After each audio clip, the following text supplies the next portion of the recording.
It's time to break out the McNukes and caps because the Democrats in California are apparently coming for your guns and they're willing to use force if you don't give them up.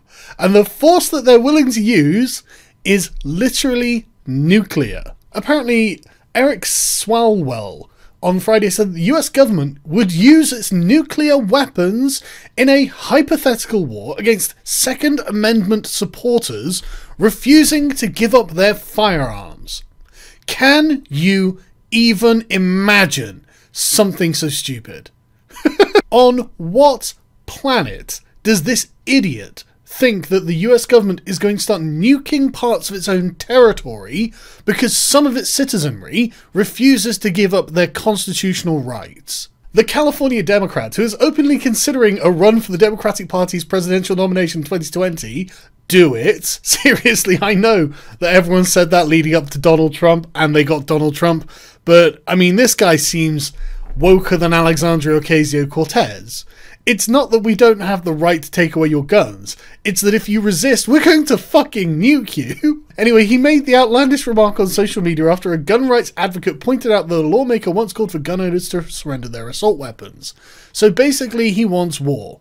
Because that's what you'll get. You're out of your fucking mind if you think I'll give up my rights and give the government all the power. Joe Biggs tweeted Swalwell. Well, he's got a point, hasn't he? I mean, if you're going to start nuking parts of your country if they disagree with you, if they disagree with giving up some of their fundamental rights, constitutionally protected rights, no less, then why would you even consider giving up one gun to these lunatics? And I have to stress this every time I talk about this. I'm not even a particular fan of guns, although I have to say the 50 cal was a lot of fun, and the AK was fun too. And I have to admit, I would probably enjoy being a firearm owner. And in fact, you can own guns in Britain. There are something like 500,000 legally owned firearms in my country. So it's not like we're defenseless. Americans, please stop saying it. We do have guns in this country. We just don't have a big gun culture, which is a shame, because I really did enjoy firing some of those. And I tell you what, I felt really safe on the range as well. Everyone was so disciplined. I just didn't have anything to fear. It was great, actually. I really enjoyed it.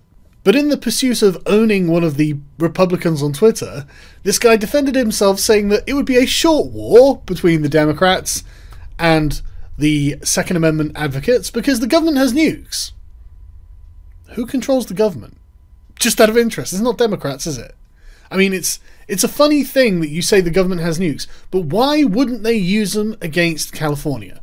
Just out of interest, if California has something to say and that is an option that apparently we can use, why shouldn't the government nuke California? I mean, I've seen the conspiracy theories about the wildfires and they're fantastic. Directed energy weapons are causing the wildfires. You can tell because it's just like a blaze of houses that have been burned down and they've been completely burned down to the foundations.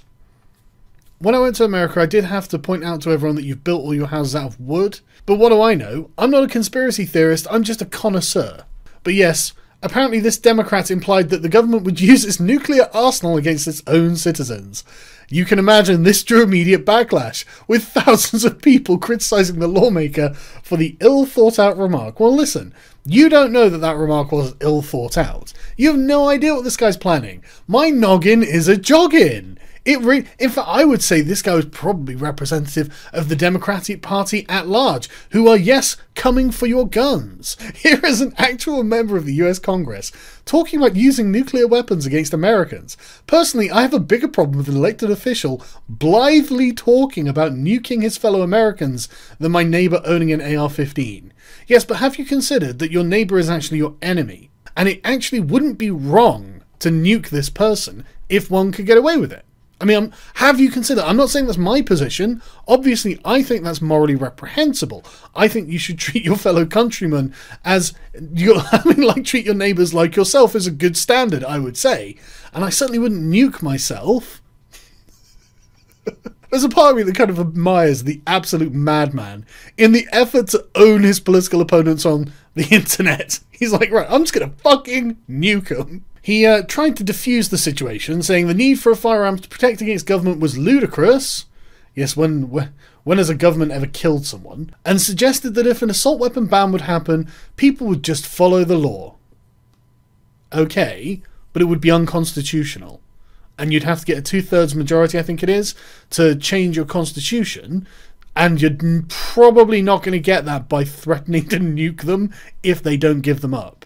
So all I'm saying is I don't think the ban should happen. But you know, this is the problem I genuinely have with the left, and it took me a long time to realise this.